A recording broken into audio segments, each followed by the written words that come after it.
is my privilege to introduce you to my councilwoman and champion of our cause in Irving, Beth Van Duyne.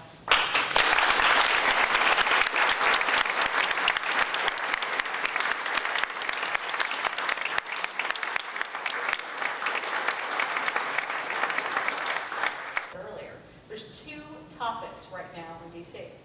Two, Iraq and immigration. It is not simply Farmers Branch that's talking about it. It's not Dallas. It's not Irving. It is everybody that's talking about this issue.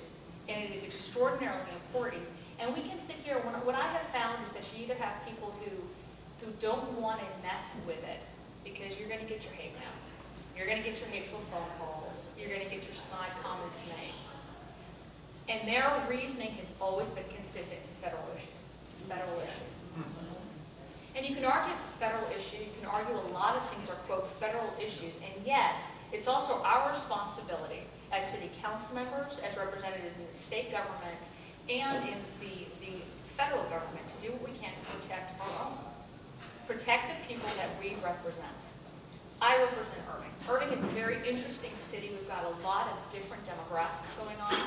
In the southern part of the city, it's the older part of the city, over 65% are Hispanic. According to our 2000 census, we had nearly 200,000 people. I'm sure it has grown much more than that in the last 7 years. We also have the distinct honor of being the #1 city in the metroplex of apartments. We have complaints all the time that we've got too many people living in single-family homes, that we have too many cars on the streets. We had an elementary school that opened up a little over 3 years ago. The day that this school opened, it was already overcrowded. So they look at census numbers. The school district looks at census numbers to figure out how many school children they're going to have to provide for. And then they take that and they build the school based on those numbers. Well, something's wrong here because I'm not convinced that it was the school district that made the error. I'm thinking that the numbers were what was wrong. They've already had to put an addition on the school, and the school is already overcrowded. I'm sorry, but we can argue that that is a federal issue, because you can also say, you know what, it affects my kids, it affects my backyard, it affects our city, and therefore I'm going to take some kind of stance on it. What we have in Irving, I guess what we can talk about is what we have in Irving, why we have what we have in Irving, and what we can do better.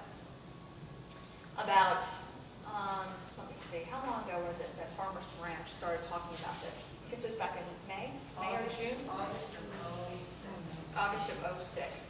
But it really started getting some traction, I think, in the spring, and really started getting some traction in the spring.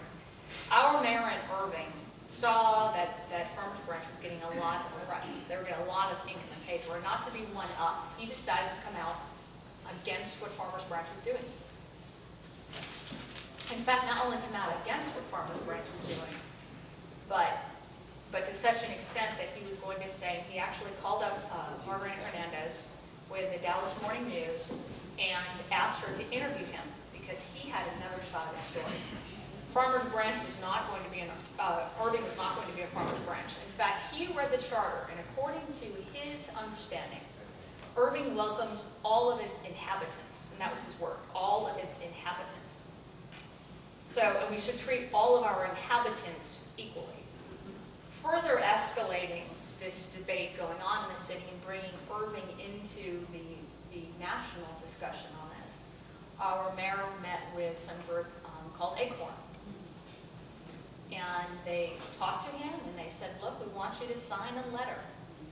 We want you to sign a letter saying that you will not enforce you will not allow your police to enforce federal illegal immigration laws. And he signed it. Now, but this issue in particular has really caused a strife because the majority of the council agree with him. Wow. And it is very difficult when you have, until this past election, we got one other person who was willing to take a stand on this. And there were 8 members out of 9 on our city council who wanted nothing to do with this issue, who would not even talk about this issue. They would not even bring it up on an agenda. And the city of Irving, in order to get something discussed, either the mayor puts it on the agenda or you have 3 council members who put it on an agenda.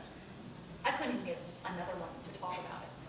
I couldn't even get another person to sign on with me that they wanted to talk about this issue. So as a result, I had to wait until May, when we had, how many signatures ended up finally being there? There's over 1,000 people who signed signatures, and then we had counter petitions of people who didn't want to do anything. Generated by the mayor. Generated by the mayor, people who did not want to do anything. As a result of this, there was a sweeping message coming into City Hall. We want to reject the sanctuary city status that the mayor has established, and we want to say that we are enforcing law, period. As a result,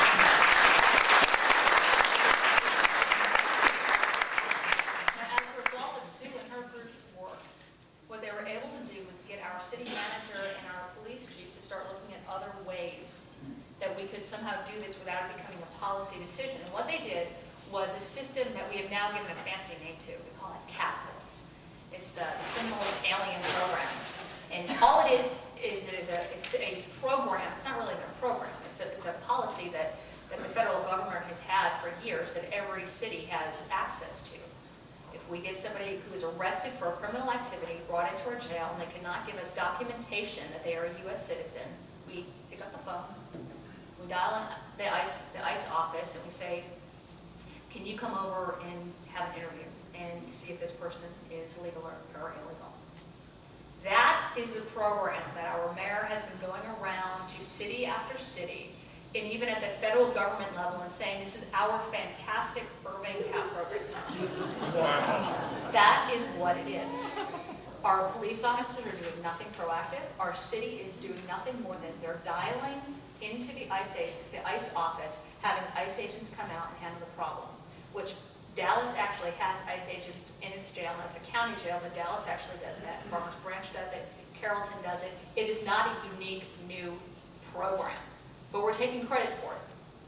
The reason why we're taking credit for it is because we've got things like this letter and articles that have gone out that we now have to backtrack. Because after we had an election in May, there was a city council member who was an incumbent who supported that position of the mayor's, and he got kicked out of office.